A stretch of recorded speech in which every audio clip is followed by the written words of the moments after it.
سلام دوستان عزیز، به کانال یوتیوب بافتنی با مینا خوش اومدید. امیدوارم که حالتون خوب باشه دوستان.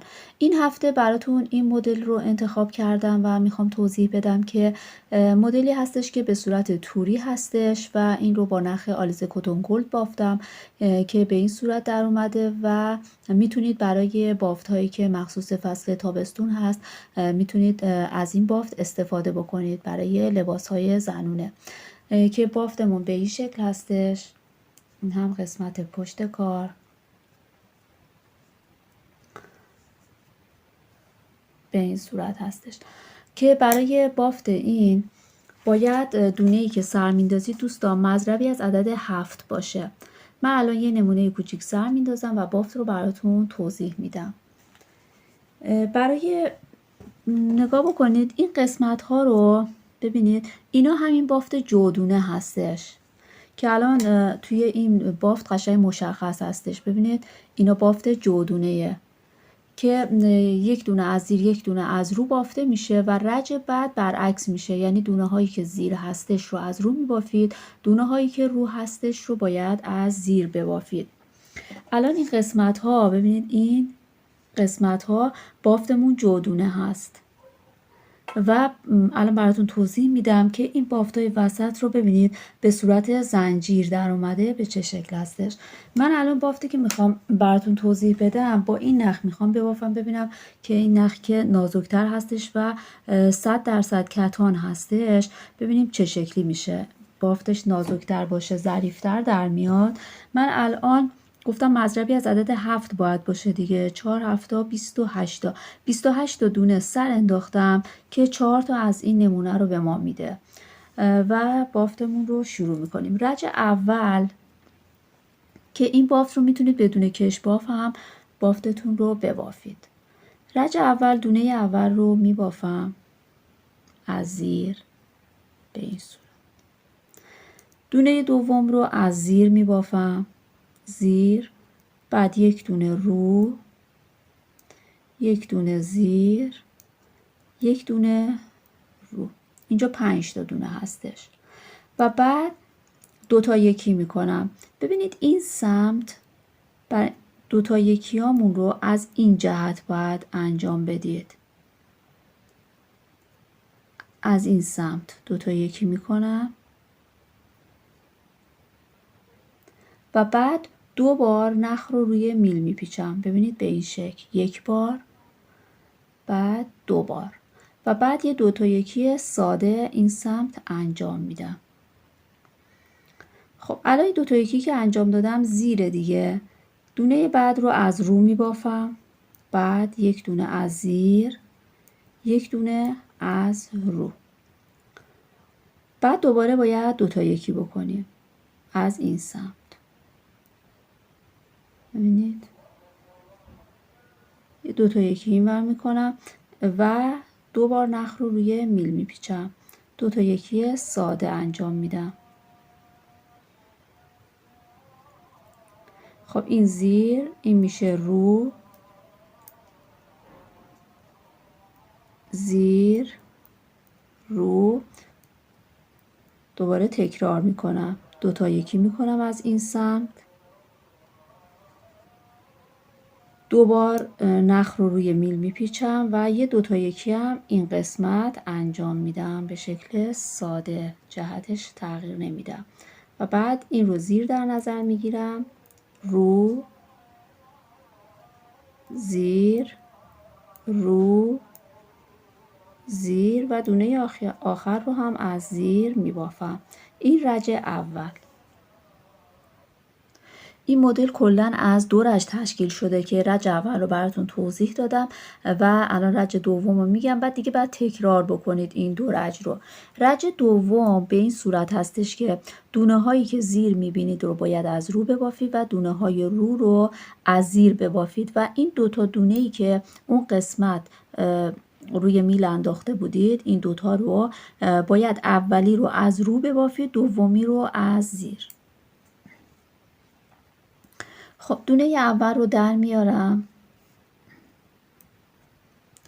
دونه دوم رو نگاه میکنم از رو هست، باید از زیر ببافیم که جودونه به این صورته. دونه بعدی که خب زیره میشه رو، بعد رو میشه زیر. به همین ترتیب زیرا رو رو ببافید، روها رو زیر. خب الان رسیدم به این دوتا دونه که روی میل انداخته بودم، اون رج. اولی رو باید از رو ببافید به این صورت ببینید و دومی رو از زیر. بعد دوباره دونه هام رو نگاه میکنم، روها رو زیر میبافم، زیرا رو رو. این الان روه، از زیر میبافم، این زیر از رو. به همین ترتیب دوباره این دوتا دونه رسیدم، این رو از رو میبافم اولی رو، دومی رو از زیر. اینجا هم که برعکس میشه، رو هست از زیر بافته میشه، زیر از رو، این از زیر بافته میشه، دونمون اینجا زیره، از رو میبافم،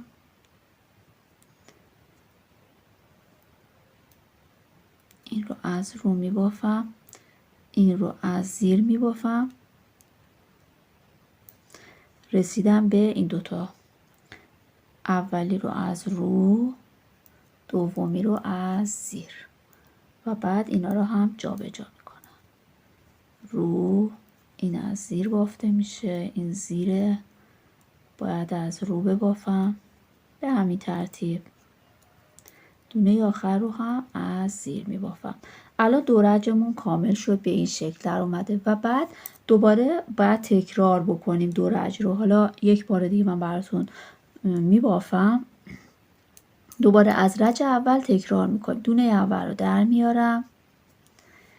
خب اینجا دونه اول رو هست، از زیر میبافم، دونه زیر از رو. اینجاها جودونه هستش دوستان، تا انتها باید به همین شکل ببافید. خب الان رسیدیم به این قسمت. ببینید این سوراخی که وسط هست دوتا دونه هست، این همون دوتا دونه‌ایه که ما روی میل انداخته بودیم. خب الان یه دوتا یکی باید از این سمت انجام بدیم. رج اول به این شکل بود دیگه، یه دوتا یکی به این سمت انجام بدیم و نخ رو دوبار روی میل میپیچم و بعد یه دوتا یکی هم به این سمت و ساده انجام بدیم و بعد دوباره دونه هم رو زیرا رو میبافم، روها رو زیر تا برسم به این قسمت. این قسمت دوباره یه دوتا یکی به این سمت،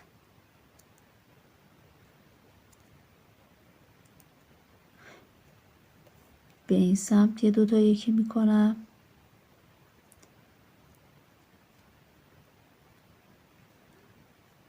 دوبار نخ رو روی میل میپیچم، یه دوتا یکی هم به این سمت،